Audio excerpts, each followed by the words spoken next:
What's that?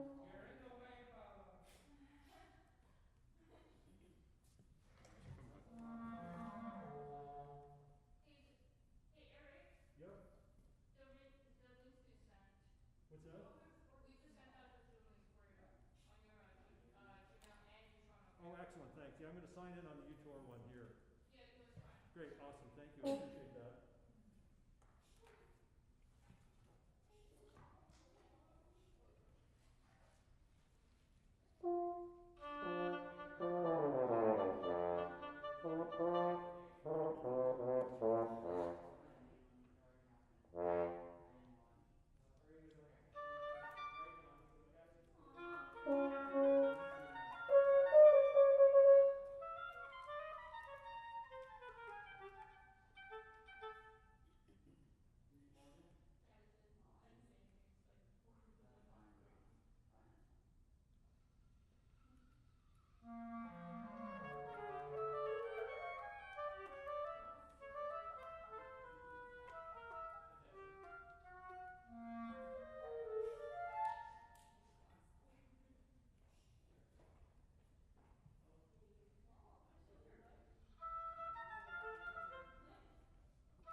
Pretty good.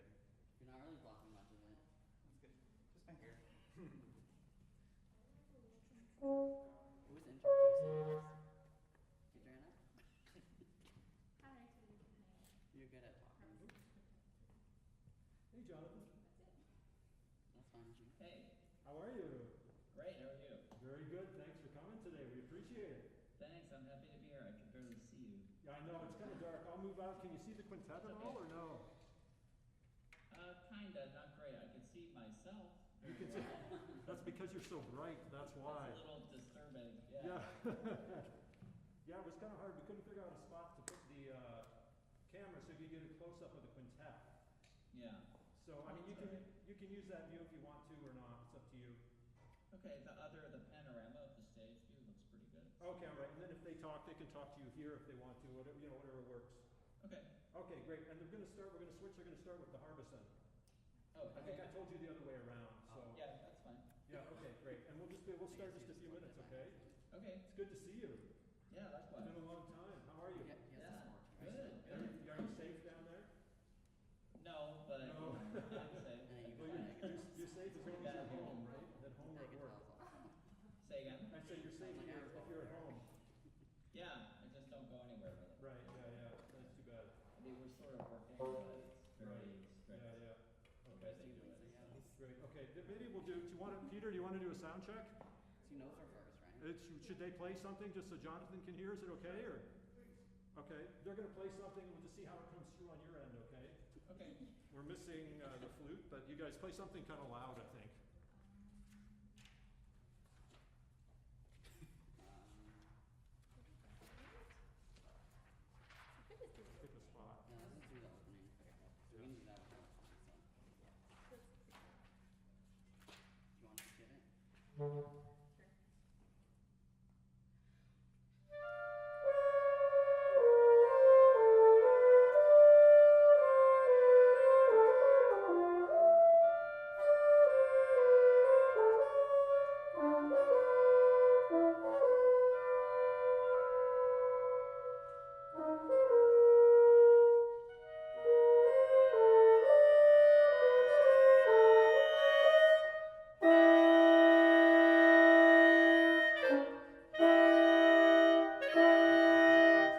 Thanks, guys. How was that? You know, I'm only really hearing out of my right Out of what? ear, but I think that's my problem. I don't think. Oh, out of your right ear. Is it the connection maybe on the computer or? I guess, yeah. Or these headphones are kind of old, but Yeah. okay, it's plugged in. I mean, it's not terrible. Okay. I do hear way more horn and bassoon than I do clarinet and oboe, but I don't know if that's a coaching thing or. Right. Okay. Yeah. Okay. You hear way more clarinet and bassoon. Bassoon and horn. Oh, bassoon and horn, That would yes. be the right headphone, wouldn't it? Oh, maybe it's because it's in the right headphone. Could be. Yeah, yeah. Should I Peter says switch he's to my got both earbuds? channels upstairs. I know. Peter said Silly, do you downstairs. think I should switch, Cecilia, should I switch to my earbuds? Maybe try. Yeah. Are earbuds be better? Yeah. Okay. Yeah. Maybe try them and see. Okay, hang on. Yeah. Sure. Thanks, Jonathan. What time is it? I don't know. Probably around 7. You know what time? What's up? I mean, my phone's like. What time is it? It's about 7 after 1. So. Where's Lisa? Did she just get here? We don't know. Oh, Our you don't phones are know. up there. I can Do you wanna check. go check? Okay. If we have to, we can switch groups. Yeah. If we have to. Okay. Should we try it again? Okay, try again, yeah. this Yeah. seems Try again. better. Minus the clarinet. She's looking for the flutist. Okay. But why don't you guys start right at the top? You wanna get it? Yeah. Go ahead.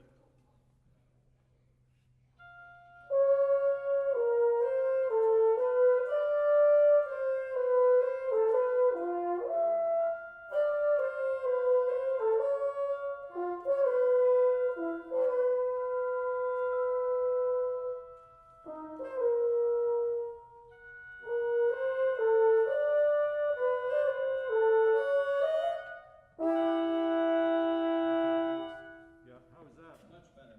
Is that better? Great. Okay, good. Excellent. Same. We're just gonna wait, and Lisa, any word on Lisa? She's at museum station.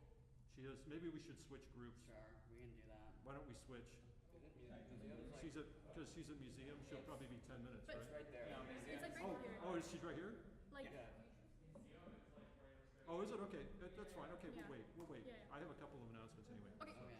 great. Great, okay. So we're sticking with Harbison? So we're gonna stick with this, yeah. She's just at museum subway, so she'll be right here. Okay. Yeah, great, thanks. I'm just gonna make a couple announcements and then I'll introduce you. Hey, Belle, how are you? Good, thanks. At least use an easy instrument to set up.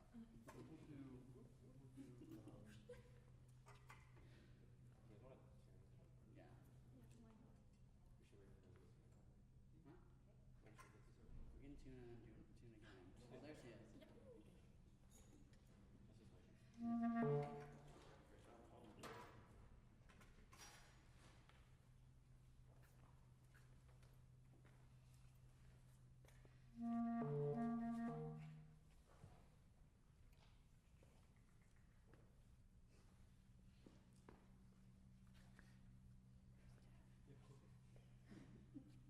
Is he on the plastic one? It's like a nice ceiling. okay. He's walking. Is that like construction? Maybe you think that's a it's really pretty though. But they just had clarinet ensemble. Like you could just ask because I heard them when I came from Wells. Maybe he's going home now. I guess. That's funny. Friends with the Okay, guys, I think we're gonna go ahead and get started. Lisa's just on her way up, so that's perfect timing. Just a couple of quick announcements before we get started. Just a reminder, if you're using the YouTube link to watch class today, please sign into your Zoom account as well. Otherwise, we won't know that you are actually attending the class. Okay? And also, the exam schedule has been posted. The Woodwind Chamber exam is going to be on December 14th. Now, the exam schedule says it's starting at 9 o'clock, but we will be starting at 10 o'clock. We only have we have 6 Woodwind groups and 3 sax groups, so we'll be starting at 11 o'clock. The exam will be in room 330. Okay, so, and the warm-up room will be room 209, and 209 will be available from 9 o'clock on. And then I will post your group-specific time in the next week or two, okay? So you'll have your exact time in 15-minute increments of when your exam will be. I'm very excited today to introduce our guest coach. I've known Jonathan Fisher for a long time. I think back to about when we were your guys' age, and that was probably 20 or 25 or maybe even longer years ago. Jonathan has had a very illustrious career as both a performer and an educator. He currently plays principal oboe with the Houston Symphony and is a faculty member at the University of Houston. Now I want you all to listen closely to this because this is very impressive. In addition to being principal oboe of the Houston Symphony, he previously held the position of assistant principal oboe with the San Francisco Symphony. Previous to that, he held positions with the Cleveland Orchestra, Lyric Opera of Chicago, Grant Park Orchestra, Santa Fe Opera, Canadian Opera Company, Savannah Symphony, and the New World Symphony. Jonathan has probably won more auditions than a lot of people have taken. So congratulations, that's very, very impressive. In addition to this, Jonathan has performed as a guest principal oboe with the Boston Symphony, the Chicago Symphony, the Baltimore Symphony, the Los Angeles Philharmonic, St. Louis and Atlanta Symphonies, and the St. Paul Chamber Orchestra. I think it would be easier just to mention all the orchestras Jonathan hasn't played with at this point. So I'm thrilled to welcome Jonathan Fisher to the University of Toronto today and the Chamber Woodwind class. And I'd like to we'll start with the first group. You can introduce your piece and then we'll get started. Okay, thanks Jonathan. Thank you, Eric. I'm really happy to be here. I used to live in Toronto, as Eric said. I played in COC, so I'm really happy to be doing this. Although I feel old when he said all those places. It's a long time. Great. And we're doing Harbison first, right? Yes, that's correct. Okay. And you guys want to announce you're playing the whole piece, right? Oh yeah. Yeah, we're going to be playing the whole Harbison, so 5 movements. Okay, great. I'm all scored up and ready. I printed the score off and it printed green. You probably can't see this, but it printed green on my printer. I don't know why. So I'm ready to go whenever you go. With my green score.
Awesome. I didn't know we have an audience there. That makes it more nerve-wracking.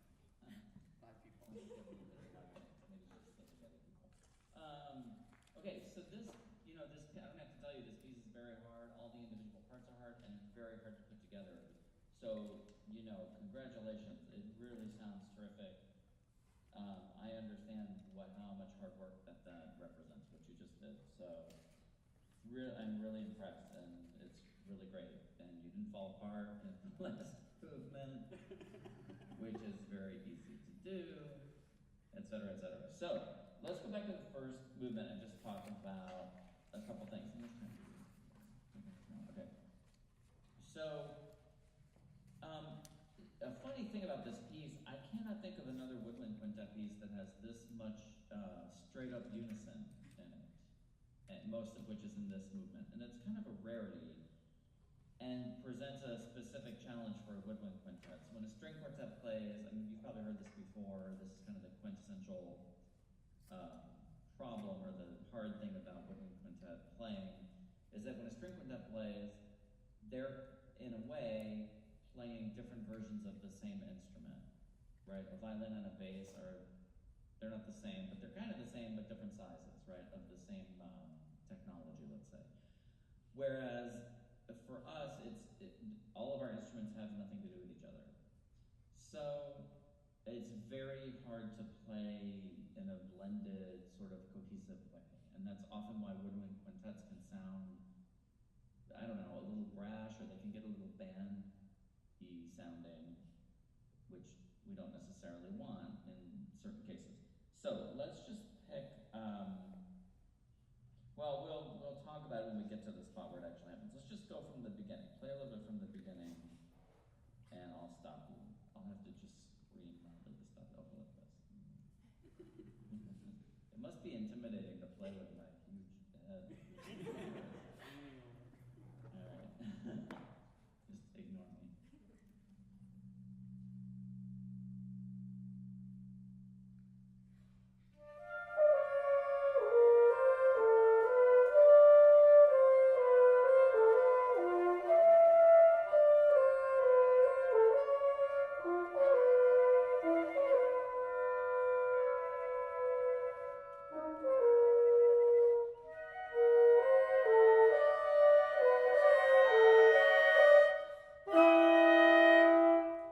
Let's stop.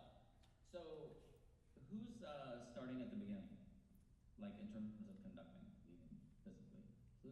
Yeah, Lisa. So, I know it's self-conscious, but maybe move a little more. Because you didn't quite start together with the oboe. And clarinet kind of snuck in there. The clarinet can sort of hide in those situations, so I couldn't quite tell, but the oboe, it's harder to hide. So I felt like it just wasn't super together. So try again to just, let's just fix that. So just give a nice, really clear upbeat. What matters is not just the upbeat, but where the downbeat comes in relation to the upbeat. That's what sort of determines the tempo, right? So just give a really clear upbeat, a little bigger than you think is necessary. You should feel slightly ridiculous.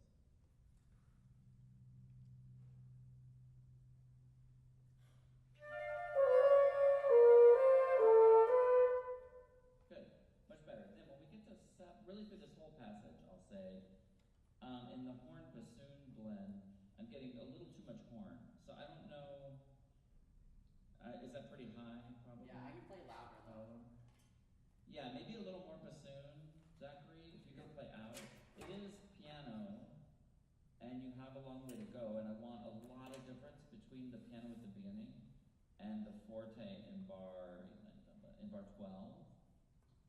And I hear a little difference. I'm not going to say they sound the same, but you know, they sound mezzo and mezzo something else. So really try to play just as blended as soft as you can. I think it's going to be, for the horn, just kind of play it as soft as you can. Bassoon maybe come out a tiny bit just to balance the color. So we get like a, I don't know what to call it. I always say the flobo for flute and oboe. I don't know what to call it, like a born or a baboon. So I want like a new instrument, a new color between horn and bassoon. A little less horn, a little more bassoon. So let's go at the beginning. That'll give us another stab at the really good attack. And let's get through, you know, the first little bit so we can get that balance right.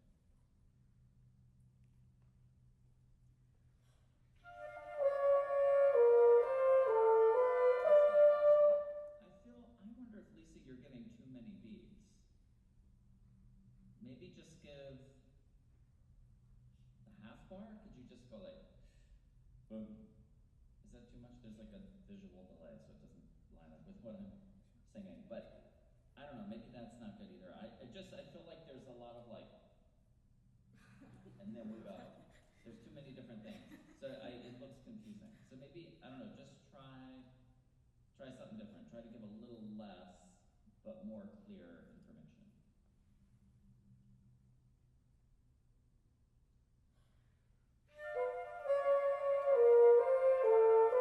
It looks better on my end. How does it feel playing for the other people? It's okay? Okay, so let's do that. Keep going.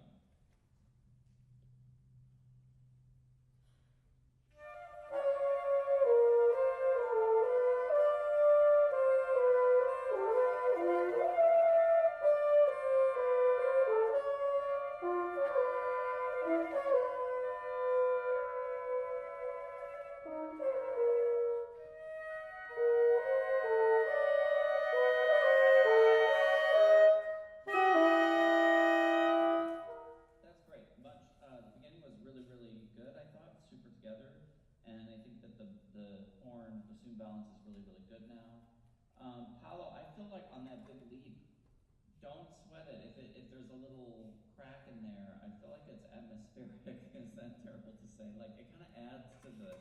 It should have a wailing, plaintive quality, so it's like someone's voice cracking because they're gonna cry or something. It adds kind of some meaning to it. So I don't worry, but don't sort of play it safe there and take chances. Or you know. Okay, then. In 7, 8, 9, in bar like 11, yeah, y'all start crescendoing there, and it's a bar later. I think the crescendo starts too soon. The typical tendency is to start crescendos too soon and to start diminuendos too soon. So we crescendo really fast, and then we have nowhere to go, and you're just stuck playing loud. I'm sure that's happened to all of us. And then when you play diminuendo, you kind of collapse too fast, and then you're stuck soft, and you're supposed to get softer, and then that's a problem. So just be careful not to crescendo too soon. But that's all good. Okay, so let's keep going from 13.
This section sounds really good. I think at 23, that up-tempo, the oboe flute blend is just perfect. I think it is really perfect. Don't change a thing.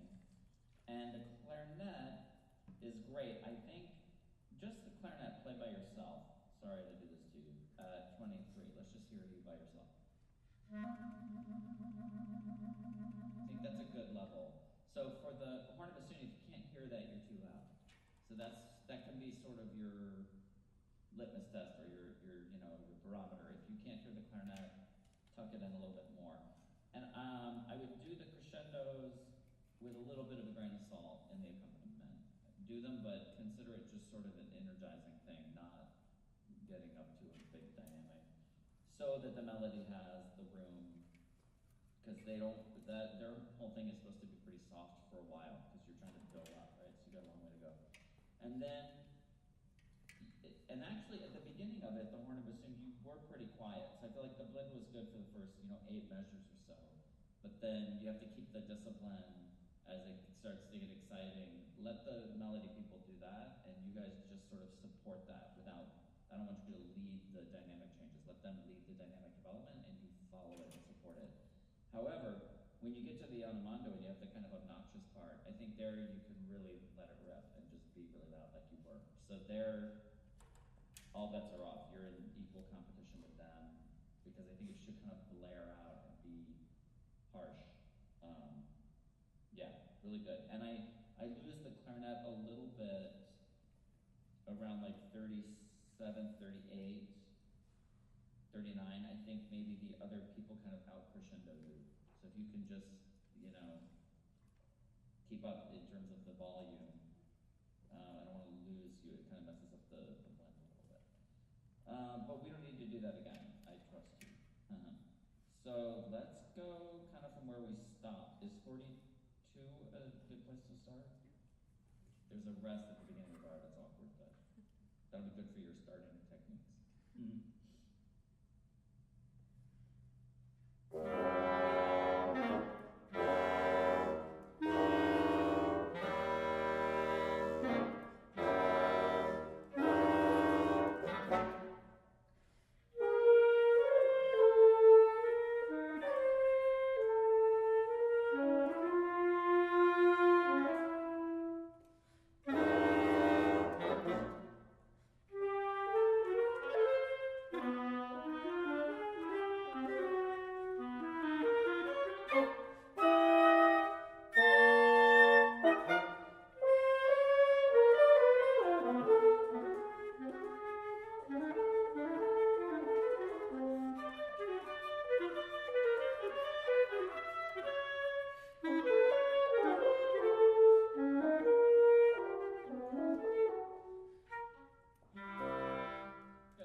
Otherwise, it should just be kind of a really long line, no bar lines, just kind of plowed forward, play it really on the wind.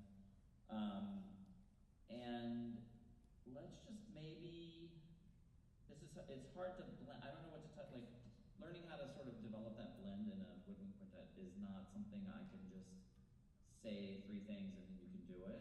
It's something you have to kind of develop in your playing. And it's a way to kind of tuck yourselves into each other's sound. I saw the second oboe player here in Houston was giving a master class at UH on how to play second, like the art of playing second. And he said, and I'd never heard him say this before, and I thought it was just the perfect way to describe how it feels when it's really blended. He said that when he plays, he tries to imagine that what he's playing is coming out of my oboe. So I think that really just gets you clued into, he kind of physically feels like what he's playing and here is coming out of my oboe. So if you can sort of do that, try to crawl into each other's sounds a little bit more, and if you hear yourself a lot, and it sounds like you're kind of leading and they're following you, you're too loud, or maybe it's not a volume thing, but you're too distinct, let's say, and you need to kind of feather out the tone a little bit more.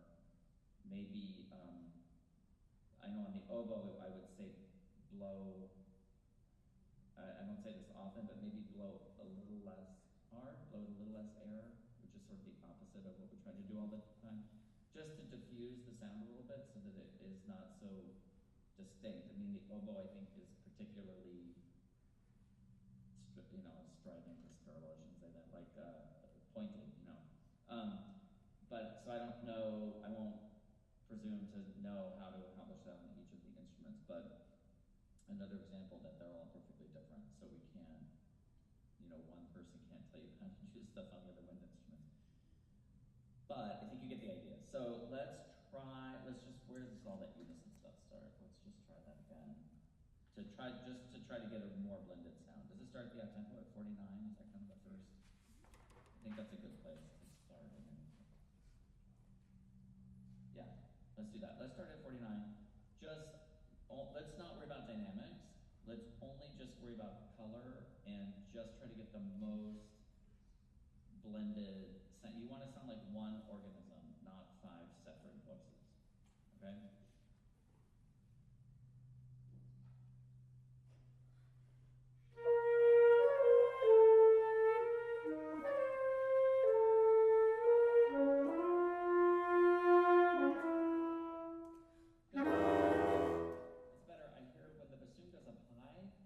I get a little of that special high bassoon color, maybe because that's a very distinct register and it has a slightly different color than the rest of the instrument, so it kind of sticks out a little bit. So I don't know if you can tuck the higher bits in, not in volume, but just in color. You know what I mean? Let's try again.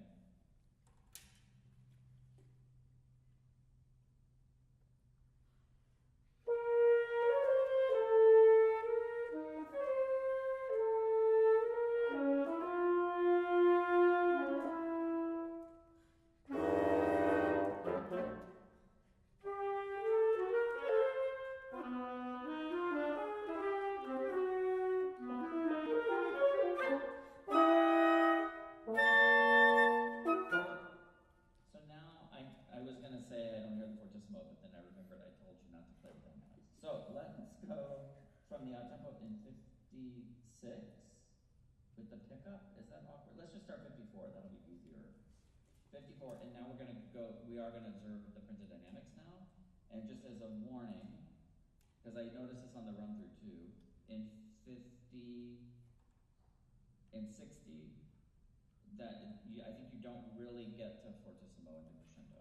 So more crescendo, I don't really get the payoff of a true fortissimo.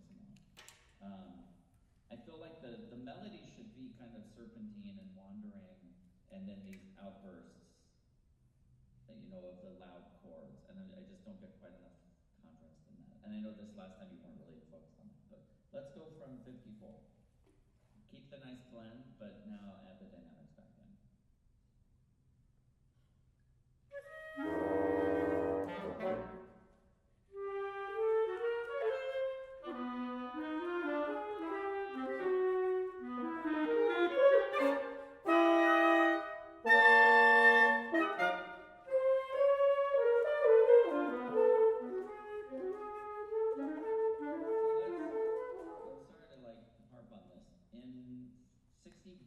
Let's just play that chord and sustain it.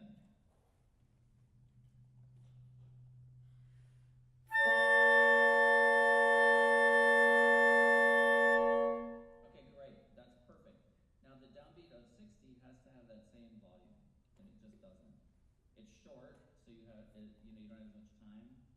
That means you have to be at that volume from the very front of the note. I would say even from the grace note, because you don't have time in case you're not loud enough to then give a little more because it's over. So I think the key is going to be getting enough crescendo through 59. Just really pace that, make sure every single note is louder than the one before it. So when you're at 60, you're loud enough. Because right now 61 sounds like the fortissimo highlight, and the fortissimo is the bar before. Yeah. So let's go same place, I guess, just for ease. 54.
there are really no indications to get softer.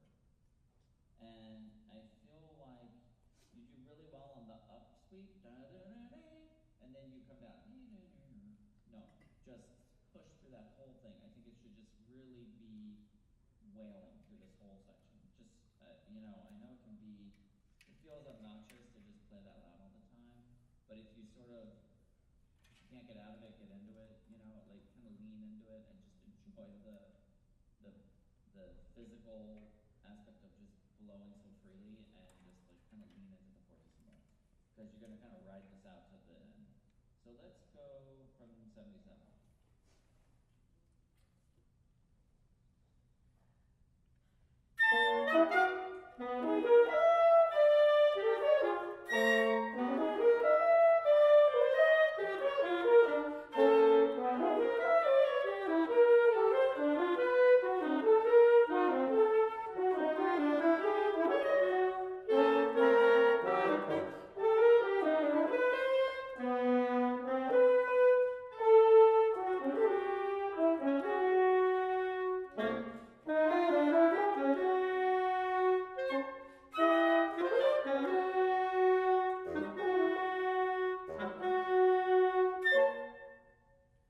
Good.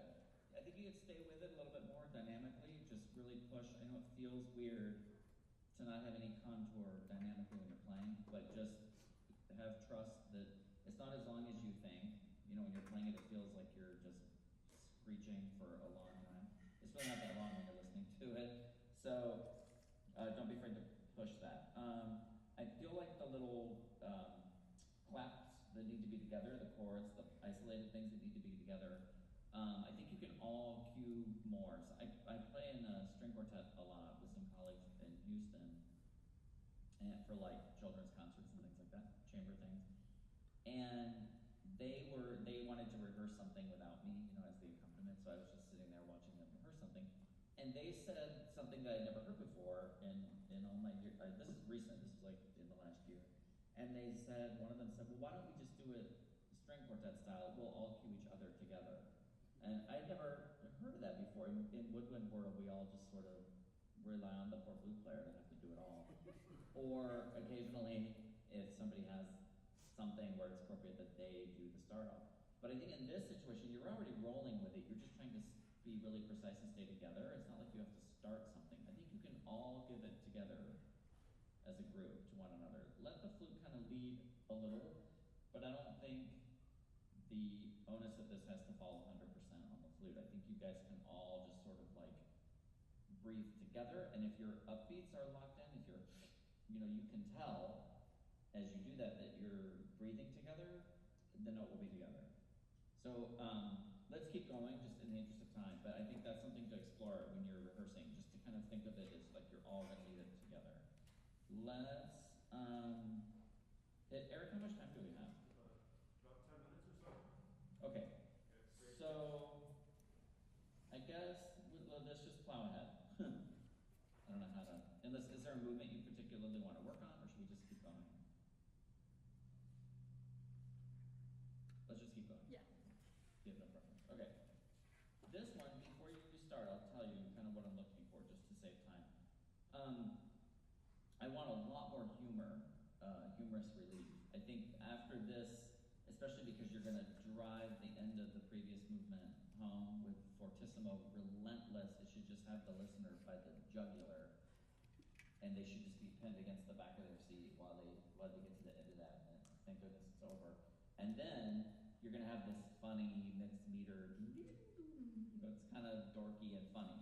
So I would kind of embrace the humor in this. And I think it's important that the listener, most of the time, there are exceptions to this, and we might get to them. There are exceptions in this very piece. Most of the time, the person listening should sort of be able to take some dictation of what's happening. Like they should have an awareness of the meter. You know how the old cliche of like, that's a great tune, I could tap my foot to it. You know, that's how people, like, they say they like something because they can tap their foot to it. I don't know if maybe that's an American thing being for that. So, I think that that's true. I think that the listener enjoys the music better if their ear and their brain can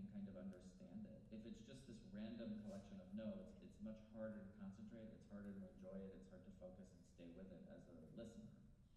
And really, the music should be about the listener, right? You're trying to show the listener why this piece is great. So if they can kind of feel the meter and have a sense of how the music is organized, it's more appealing. So I think in this, I really want to feel like the quirkiness of the 3/8/5/8. So I really need you to show me the downbeats for the first, 4 or 5 measures at least. Once you've set it up and you're in, then you're okay. Then you don't have to keep showing that. But I think almost every movement that you start, it's important to kind of start in a way that it's clear for the listener. So for example, if you were listening to this and you didn't know this, you just came to the concert innocently, you might think that the first note is the downbeat, right? That it's da-da-da, but it's not da-da-da-da. So you have to kind of play it in a way that makes that obvious and clear. So see if you can do that. See if you can, I know it's mixed meters, but see if you can kind of give me the lilt of the mixed meter and the bounce of the downbeats, and I think that'll inject some humor and lightness into this, which will be a great relief after the first movement. Yeah? So give it a try.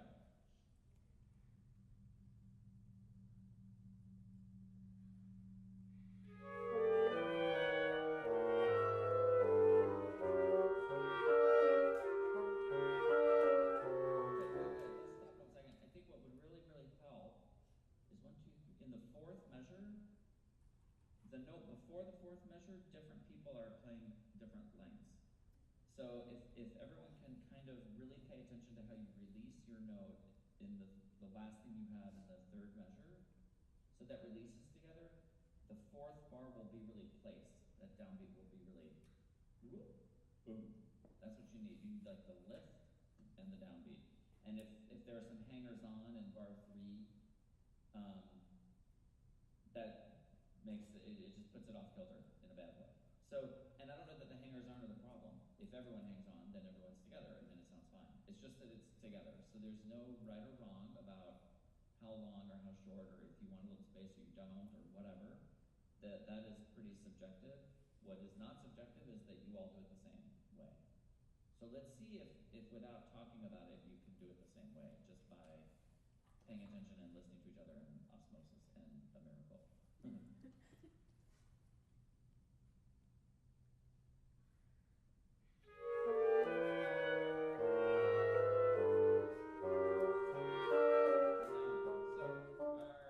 Is everyone going to breathe there?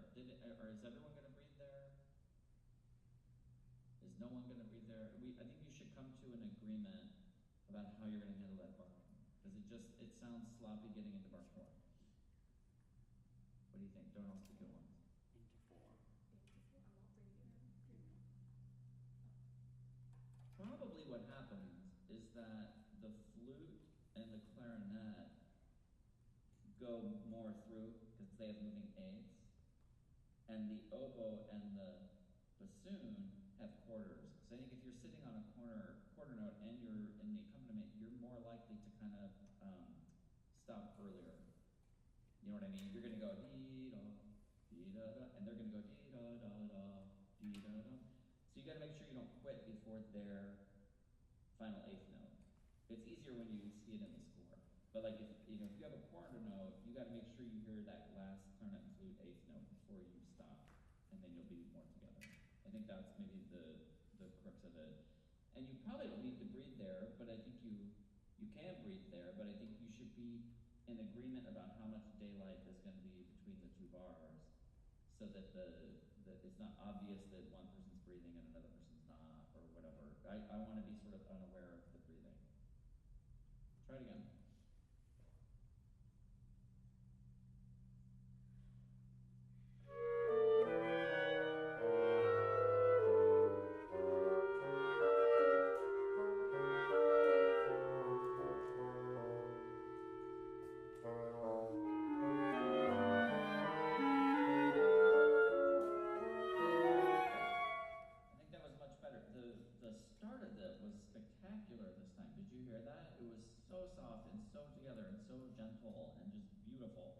Try to keep that. The pickup to bar 8 in the bassoon, I think, needs to be a little and make sure it sounds like a pickup, bum, bum, that it doesn't sound like bum, bum. Okay, one last time, we'll keep going.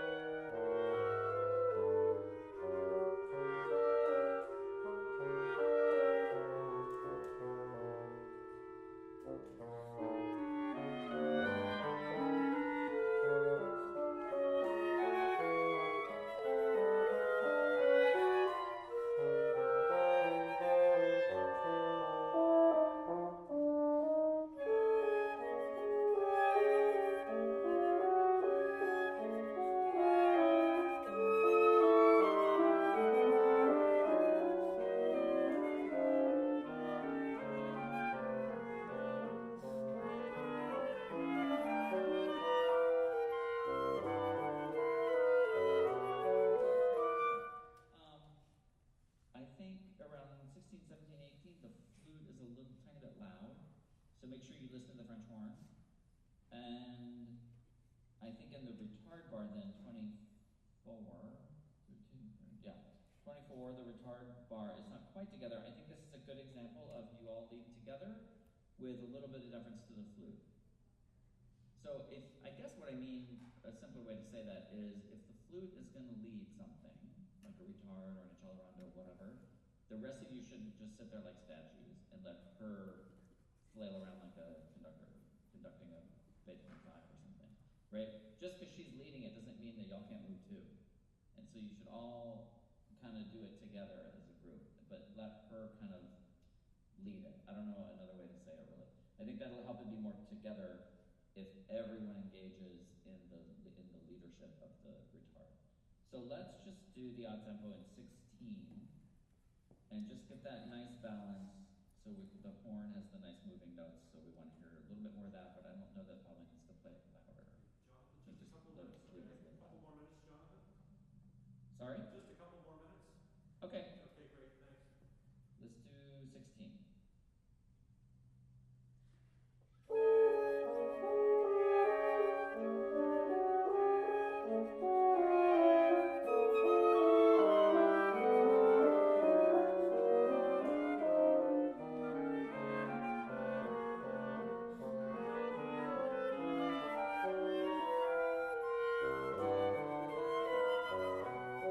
let's do 16.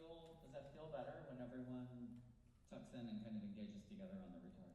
I'm sorry we can't like go into detail on the rest of it. I think I probably spent too much time talking in the first movement, but I'm just gonna quickly say a couple things about the others.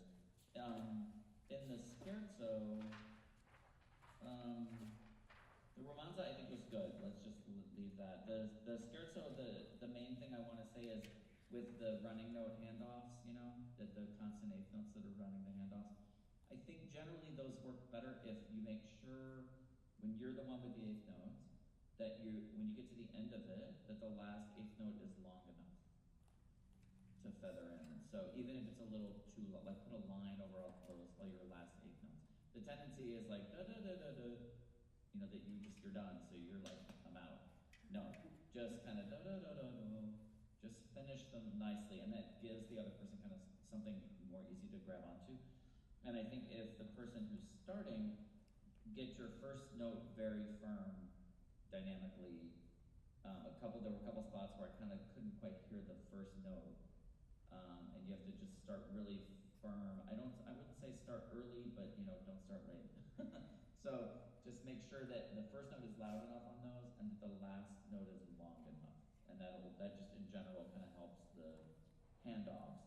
And in the finale, I would say pick a few bars, particularly where it gets really hairy towards the end, or pick a couple of spots, I should say, that can serve as anchors, you know, where if you're kind of feeling like, oh no, what's happening, you know that if you can just keep doing something for 2 more bars, you can get to this chord, you know, where you all then are like, okay, now we're back on track.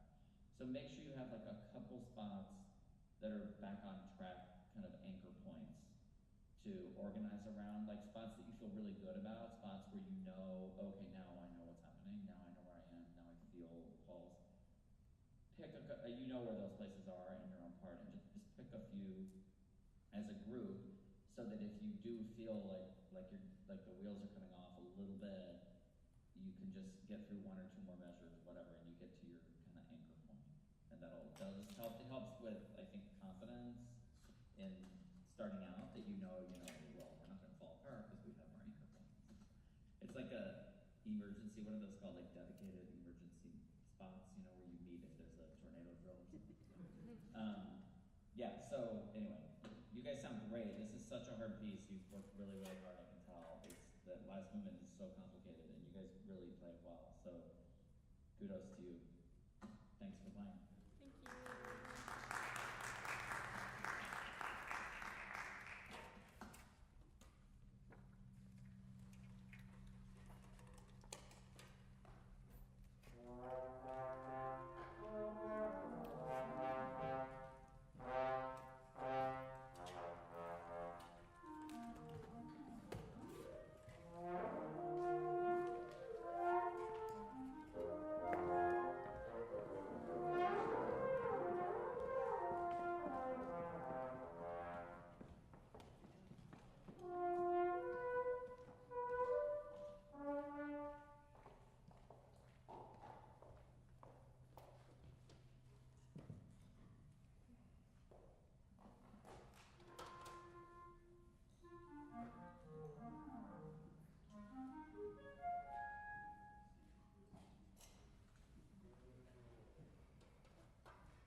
Okay, great.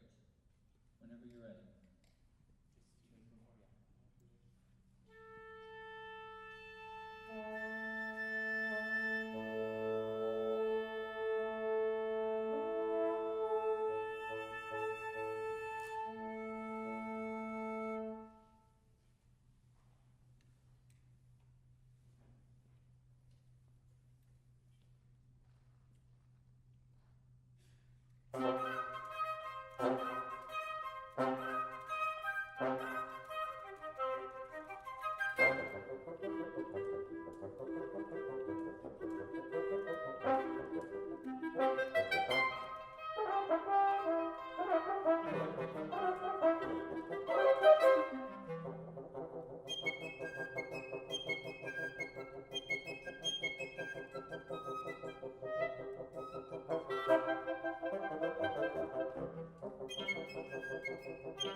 Excellent.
It sounds really, really good. Let's go back to the first movement. This piece, the movements are all so short. There's really not a proper development section in any of them. They're all just sort of character sketches, I guess I would say. And so I think it's really important that you really nail the character and atmosphere of each one, because each movement kind of hangs on the character rather than the development of themes and things. Do you know what I mean? So you have to really go for the personality of each one. So the first one, to me it sounds like kind of I have an announcement, listen to me. And it's very like attention seeking and a little obnoxious. And I think you should kind of lean into that. So let's just go from the beginning. I'll say it before you start, just as an example of what I mean. In the third measure, the flute and oboe can really lean on that G, the last beat of the measure.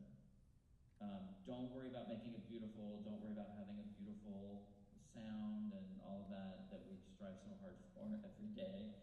That kind of is out the window. It can really be like a car horn there. And it should be sort of funny and in your face and obnoxious and like you're bugging somebody and you're not gonna stop until they acknowledge you. So let's go just from the top.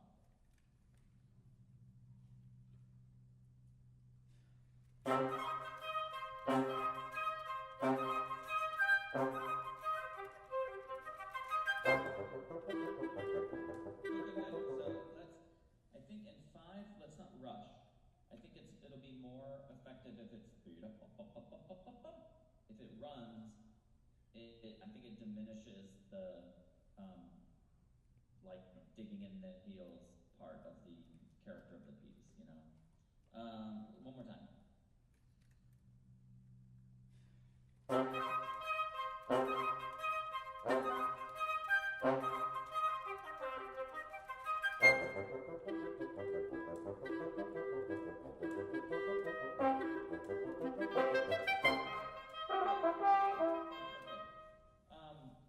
That thing at 5, I don't know why I messed that up on the oboe too. I don't know why it's hard.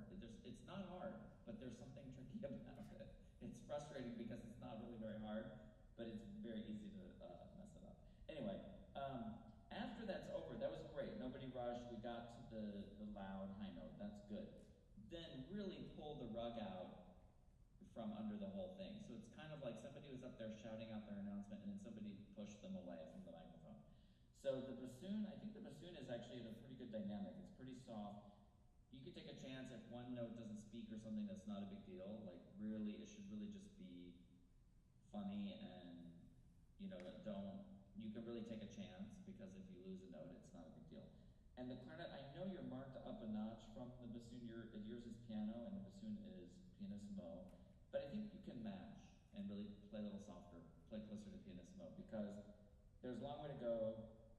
That'll give us more contrast from the beginning. And because it's just the two of you, there's no competition really.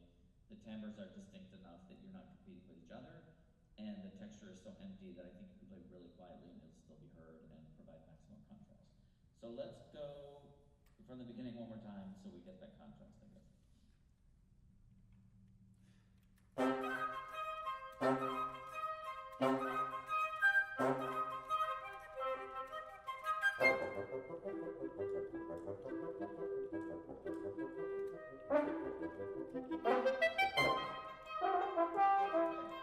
That's great. That balance is great. That sounds super with the kind of real soft like that. And then I think though in 9, to me it's an F natural. I don't know what note it's probably a G. I don't know what the actual note is. That could be a little cheekier. So it's like the one at the beginning with the oboe. You know, kind of a little more humor on that. When you played it so discreetly in dolcissimo, I think it can be a little funnier. So let's just go from the pianissimo then, bar 6. And the high chord people you don't have to play, so just the bassoon can start.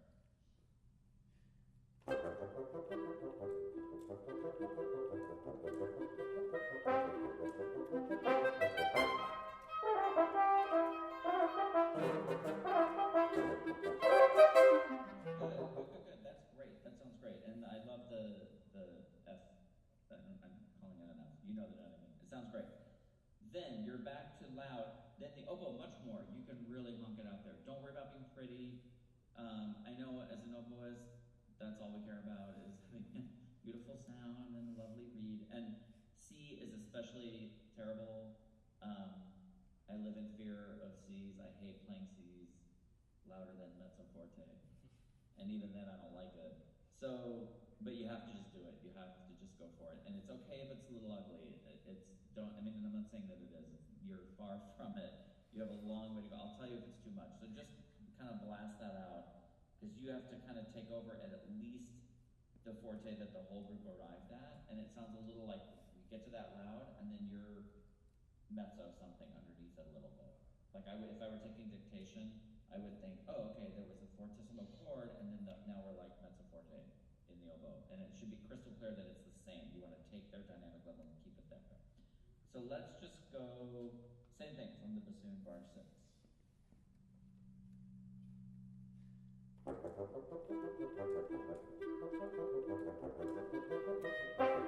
again. It sounds a little like it's running, like a little scattery, a little too fast. I mean, I think the tempo is good, but maybe not so on the front of the tempo.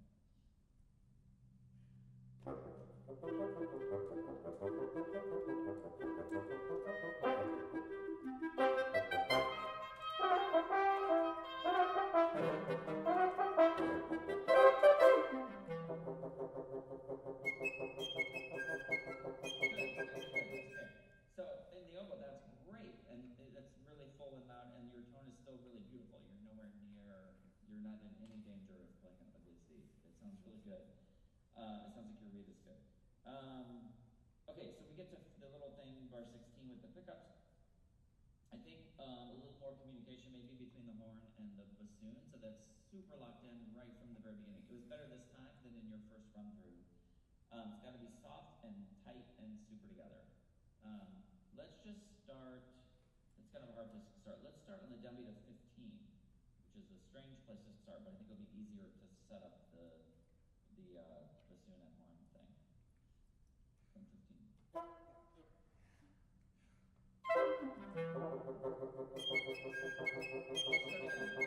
Maybe it's better to start. No, that's a good place to start. Let's just start really firmly and like solidly.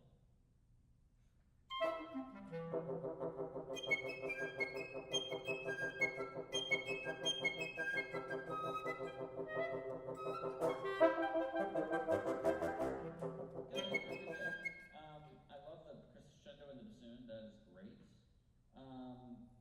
Or like the fortissimo part. I think everyone is maybe just a hair late off their eighth note rests.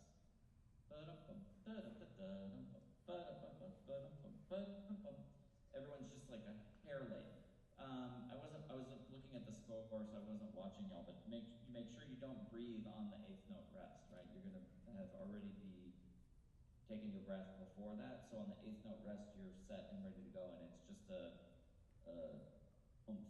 You know, there's no, if you breathe on the eighth note rest, you're gonna be late. So let's do the same thing.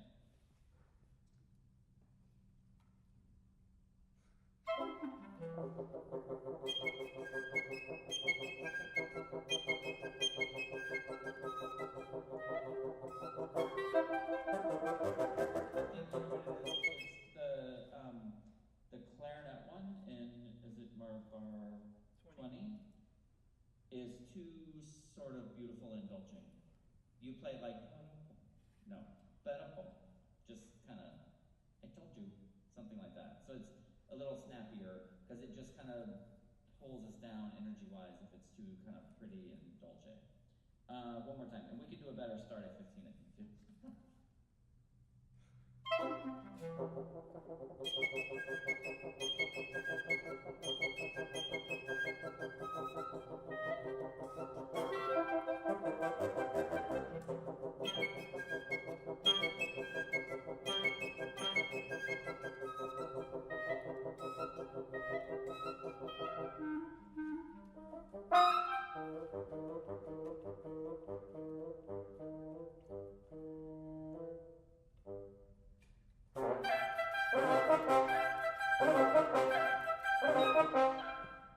Great, that fixed it in the cornet. If you play that more scherzando-ish like that, that's great. Did we go along, this was better this time, around 23, and when you were running through, I was nervous. It got a little, the wheels came off a little bit, but you guys kind of got it back together. This time it was better. I don't know what you did, just better communication maybe. I think as we get to, it's ambiguous in my score where the retard starts. Where does the retard start? Is it just for 2 bars before the tempo, or does it start in 20? I have 2 bars before. Okay, so yeah, you're slowing down. It's printed in an ambiguous way, but you're also playing it in a way that made me think it was printed for the line above, because you're kind of slowing down in around 29 and 30, and even in 27, the horn and bassoon, your energy starts to lag a little bit.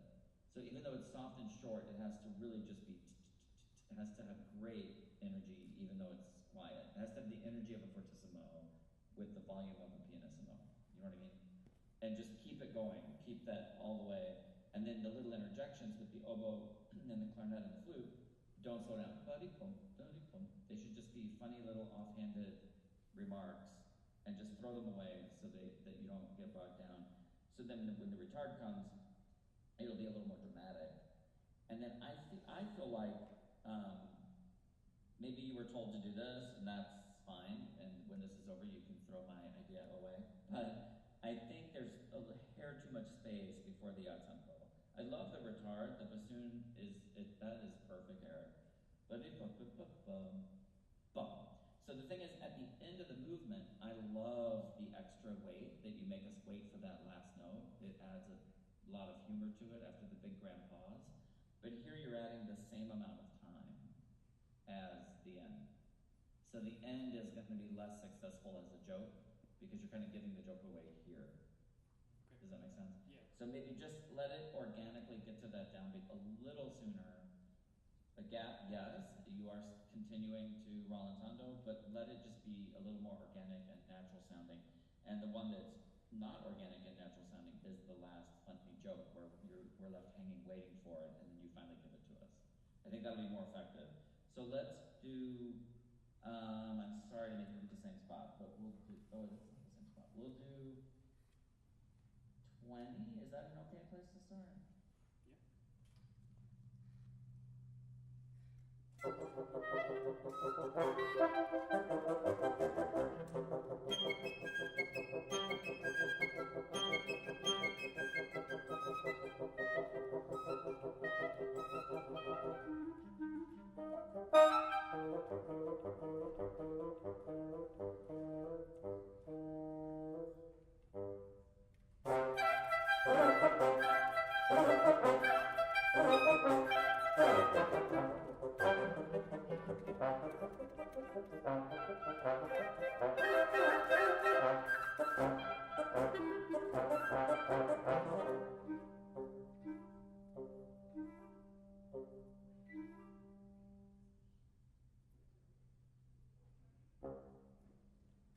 That's great.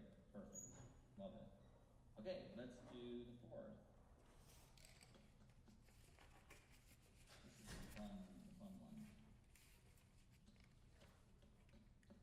This one, I feel like once you start and get going, it's going to be hard for me to flag you down and stop. So I'm going to say this before we start. The first chord, if I didn't know any better, I would think it was the first chord of a slow, sad, tragic dirge. Now, what can you do to show that it's the chord of a fun, fast, rustic, kind of Hungarian sounding dance? That's a good question because it's all you have is fortissimo and a note length and a pitch. That's all the information you have. So it's up to you to kind of infuse it with some sort of fast movement energy so that the setup is like bah, and not right? So the result is the same. It's a loud, long, the chord is the same. Maybe more vibrato would help. Maybe like blow a faster airstream so the note has sort of a brighter kind of energy to it. It's just, think about like a string quartet, because what we do is invisible, right? All of our production is invisible, and we can't talk about our air production and stuff really without being highly conceptual because we can't see any of it. So I often try to get people to think about the string players because what they do we can see. And I think that I'm no string player, I'm no expert, so I'm completely making this up, but I think it works. It's the difference between playing a loud chord with a really slow bow, and playing a chord with a faster bow. It's going to have more drama and more sweep and more kind of energy. You want the energy of a faster bow on this chord, but the duration is intact. It's not going to change the duration. I guess with string players, the duration would be affected because you can't, if the bow is faster, you're going to get to the end of the bow sooner. You can't hold the note as long. We don't have that problem, but I want you to just have the visualization and the attitude of a faster bow, fast bow speed, so that chord has sort of the setup of a fast movement and not like a dirge. Okay? So just try that. This is like a pretty conceptual idea, but I think you can do it.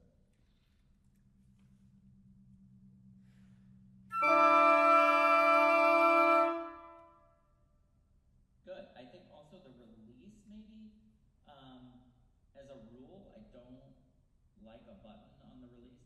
I think that's bad form, kind of. But I'm not going to tell you to do that, but let's pretend somebody told you to do that, but I didn't. Because it's bad. And I don't want to hear the button, but I want the attitude of a little whoop at the end, like a little and positive. I want the release to be positive. Let's say it that way.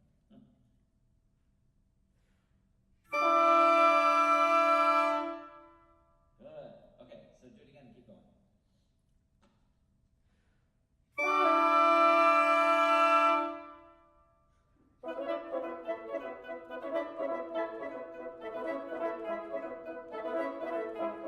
Good. Let's stop.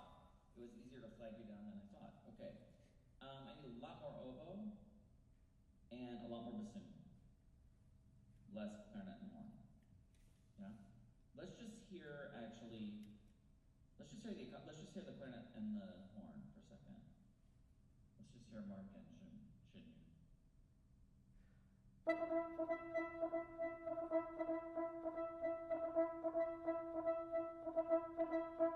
Aha, okay. Can you get that a little crisper and more uniforms just so that it's, a clorn or a hornet?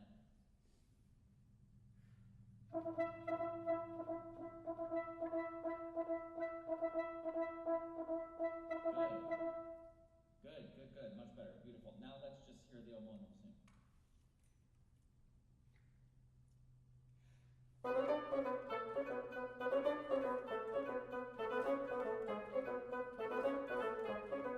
Okay, it sounds good. I like the spirit of it, but I'm not getting that you guys are forte and they're piano. It sounds like they're piano. I think they're playing pretty quietly, and you guys are playing sort of mezzo piano or a dolcissimo forte. Right? You're like the village idiots, so just lean into it.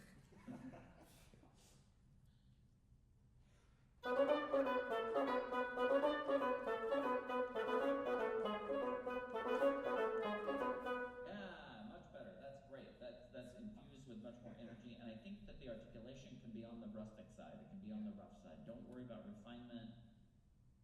This is not Schubert. Okay, so go for the accents. Basically, every note has an accent on it, literally. And then there are sforzandos on top of that. So it really can be rustic and, villagey.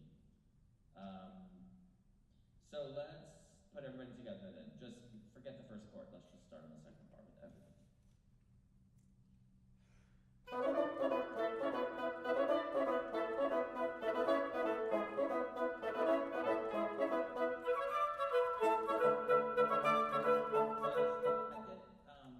I'm sorry, Shinyu, it's a tiny bit too much horn. I know you're playing as soft as you can. I think it's because you're just on the same note all the time. That's what makes it hard. Yeah. So just as light as you can do it. And yeah, so let's do it again. Just a little less horn, I think we'll have it.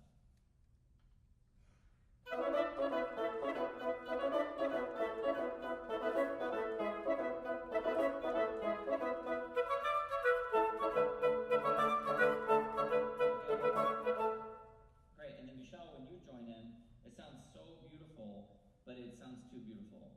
So they're going da da da da da da, and then you go da da da da da da da. It's really pretty, but make it a little rougher and shorter, and I don't want to say crass, but like rough and rustic. Okay, one more time.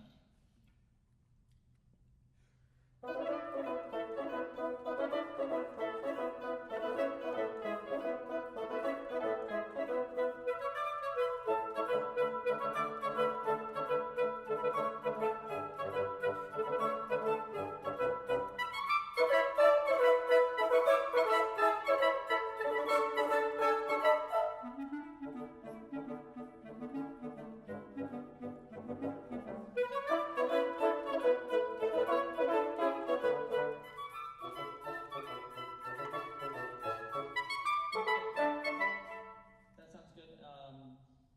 Luca, when you come in 33, Yep. now that it's quiet, don't go dolce on me. Okay. Keep it kind of crisp. Don't get too pretty. Can we start at 24 with the clarinet? Is that a good spot? No, we'll start by alone, by themselves.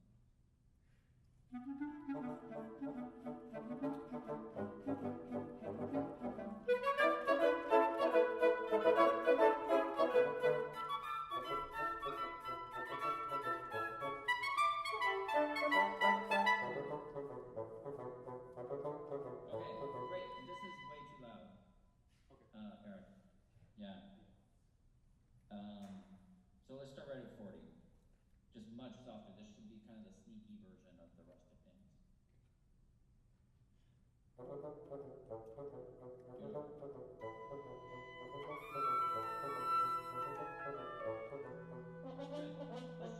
Let's just do the oboe and bassoon together. So I think, Luca, you just have to kind of hear the melody. This spot is tricky. I think if you try to count, it doesn't really work. But if you just try to hear da da da da da da da da da da, and you jump on that train, it's easier if you just kind of do it by ear instead of counting, which is something I would never say most of the time. This piece is full of exceptions. Let's just go from the bassoon, the 40, and let's just do bassoon and oboe. So the bassoon's going to give you like 3 bars of pattern, so you can really feel it by the time you come in.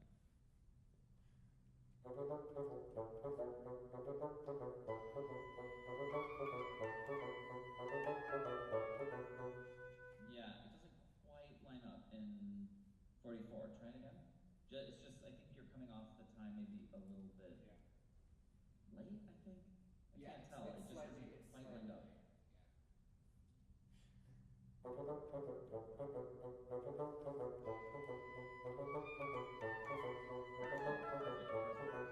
yeah, if you just listen to the melody rather than count the 8 notes, it's easier.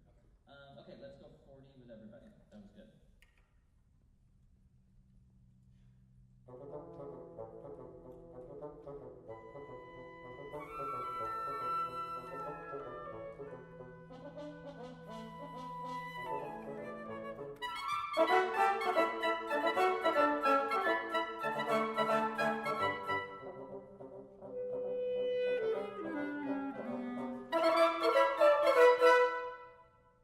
Yeah, great ending.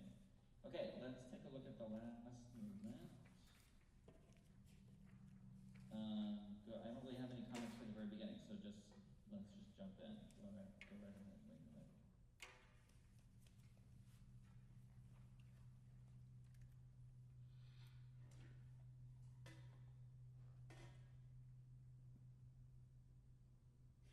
Let's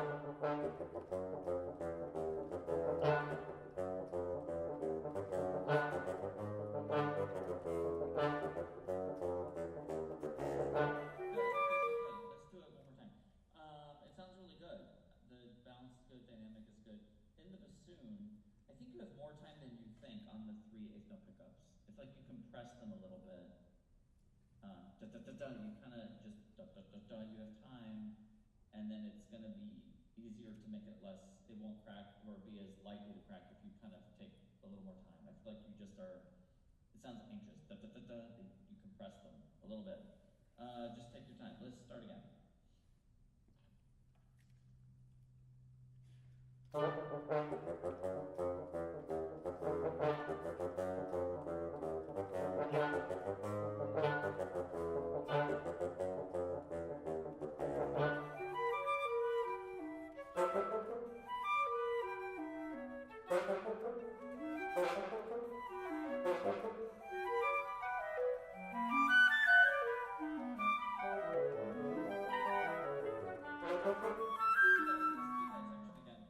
So it sounds great. The only thing I would say is in the clarinet, if your first note each time, the articulation can be a little crisper.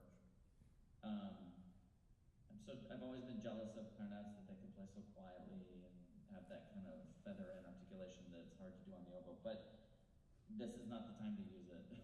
So just kind of, if you can, because it kind of sounds like I'm confused when you join that maybe you were late, and I don't think you were. I just didn't hear the ictus of the front of the note. So let's just go. Is it weird to start in 18? I think we can do that.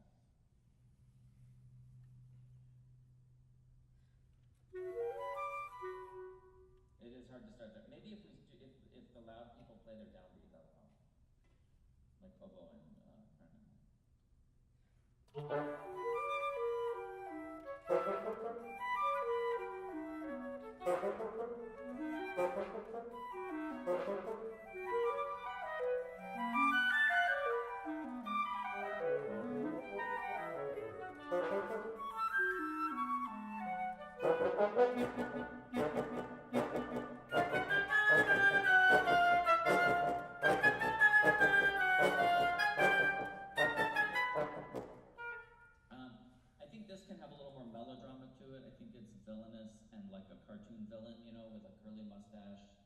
someone up to railroad tracks or something ridiculous, it should sound a little like, "Mwah," you know, like evil villain bank robber from a cartoon, something like that. So kind of embrace that and make it funnier. I think, or not funnier exactly, but just more melodramatic, like overly dramatic. I think a little more vibrato would help achieve that in practical terms, but I just think the spirit of it could be more cartoon villain-ish.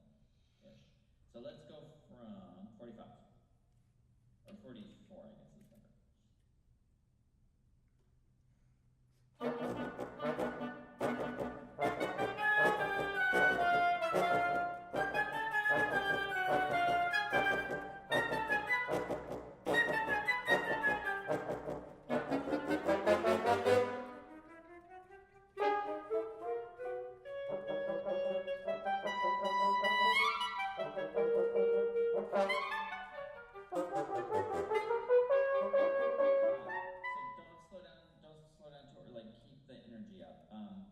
This is like they're running away to the getaway car. We got away with it.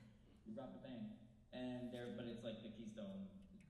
No, well, they wouldn't be the cops; they'd be the robbers. But they're like a mess. They don't know what they're doing. They're terrible robbers. It's like in Home Alone or something. So they're funny and they're idiots and just So don't slow down. Keep the energy going because they're trying to run to the car. And I feel like you guys kind of peter out a little too soon. So let's go. Let's do the same place. Why not? It's short.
Really good. Are you playing the simplified or the original for the ending? The original. The original. Good. Yeah, it's really together. It sounds like you've figured out a game plan that works, and I feel like the transition point in the Accelerando where you can stop counting and just go ta ta ta ta ta, it really works great.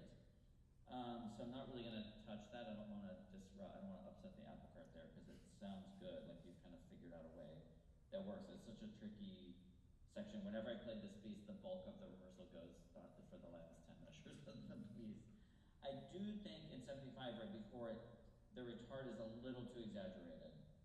It's just a little too like, come on already.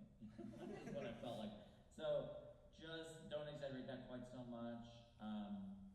Otherwise, really good. Do you have any questions? It sounds great. Are you guys? Did y'all do the rest of the movements too, or?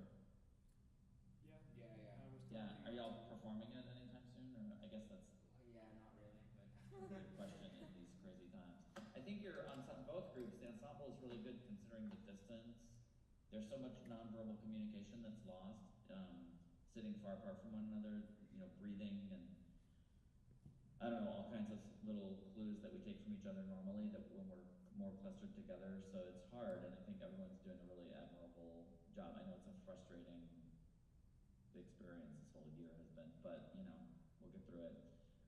But bravo, really, really great. Round of applause.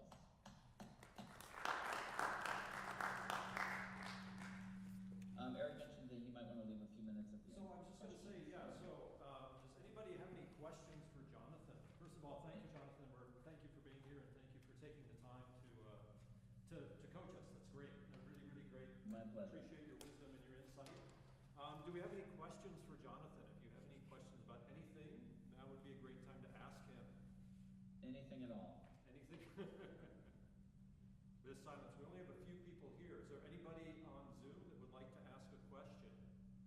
Oh, I forgot, there's like a whole. There's a bunch of conference people call. on Zoom, if nobody else is gonna ask a question, I wanted to ask you a question because, Sure. is there anything that you know today about being a successful musician that you wish you had known when you were these guys' age, and that you wish somebody had told you, or something that you knew about?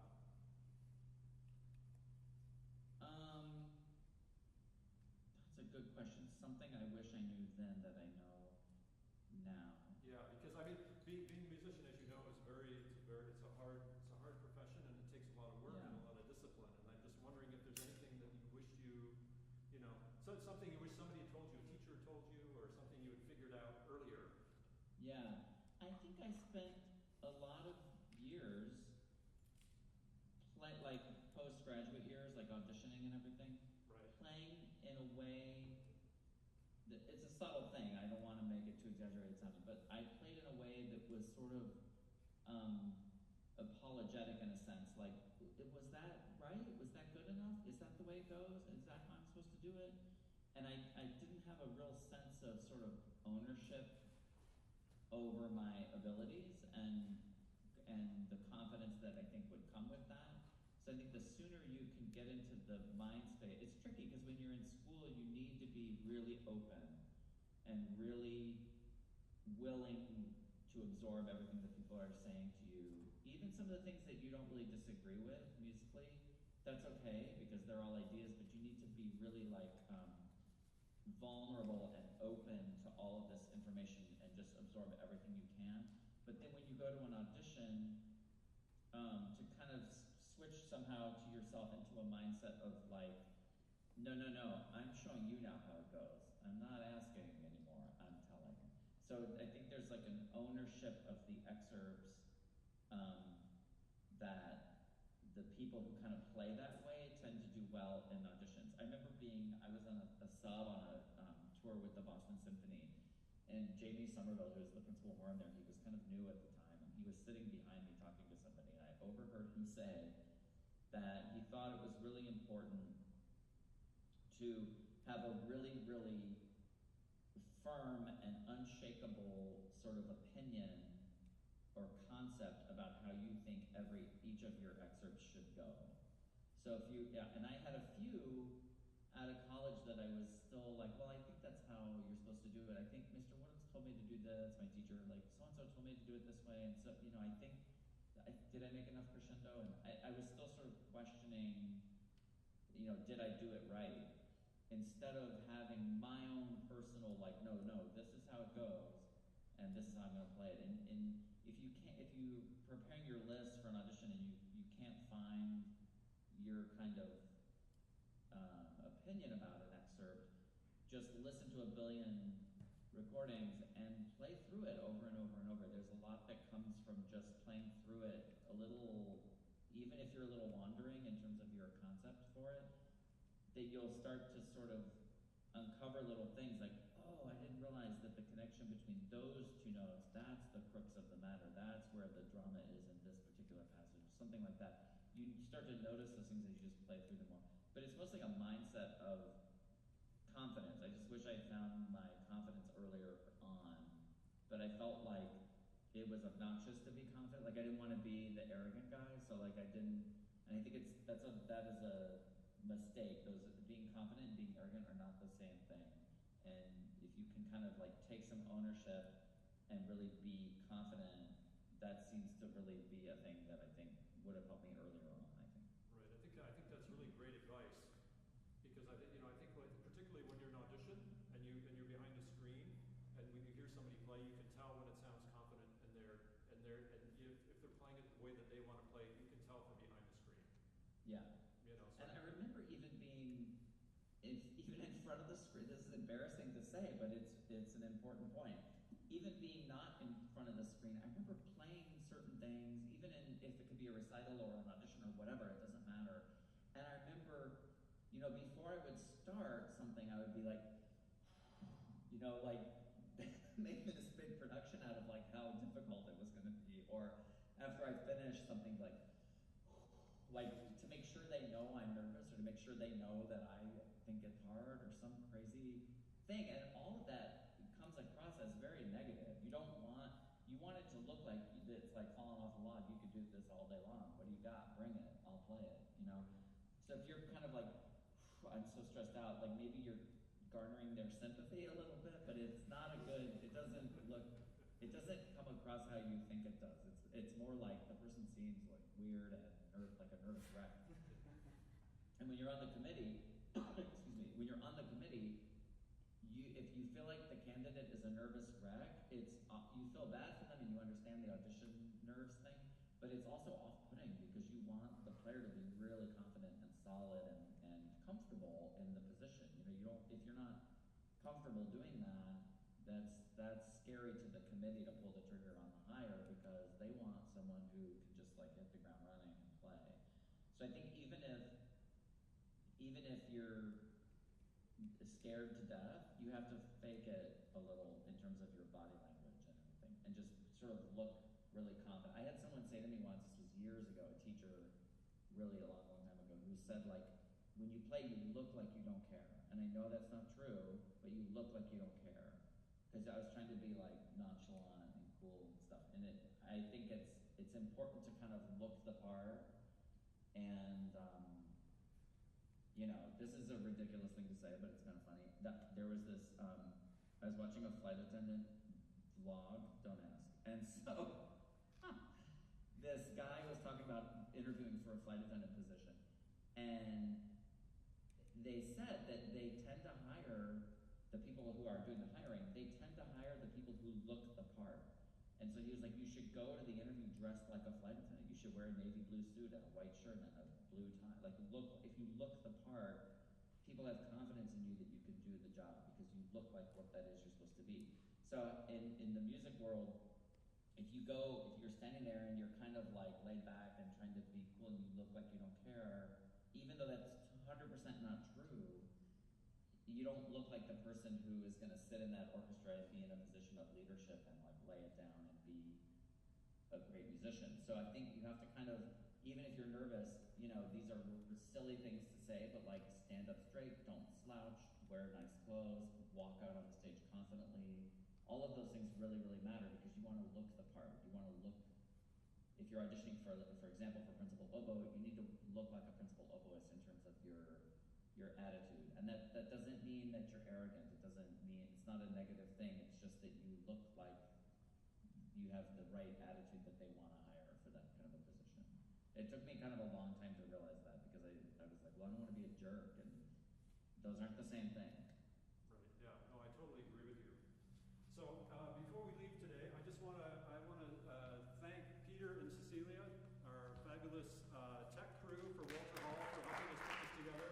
It's so fabulous, Jonathan, that we could have you here today. Thank you for being with us. We really appreciate it. Thank you for having me. Great, and we will see everybody next week. Okay, great. Thank you very much. Thanks, Jonathan. Thank you. Thanks for playing. Everyone who played. It was really a pleasure. Thank you. Thank you.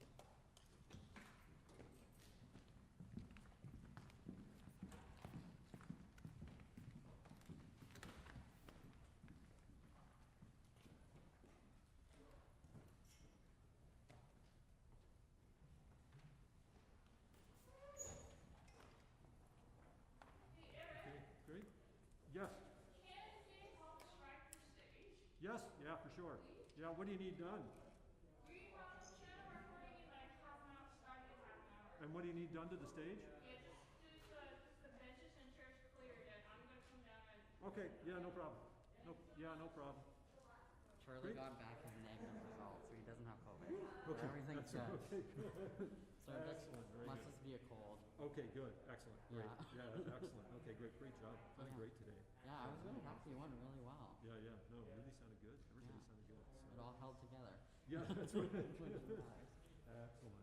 Maybe could I just get a quick picture? I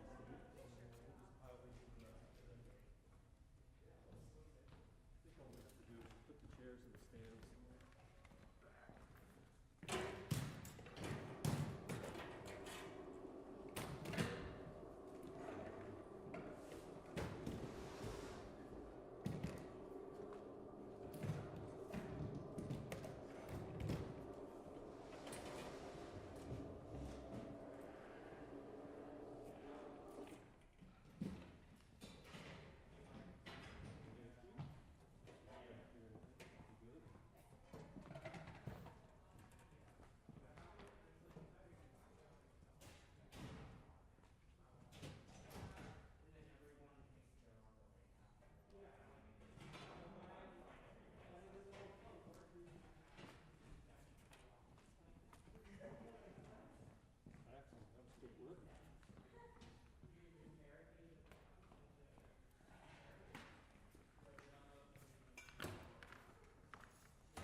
for Christmas?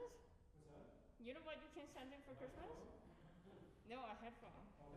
That was like crazy. I was just like, oh my god, what the heck? That's like from the 90s.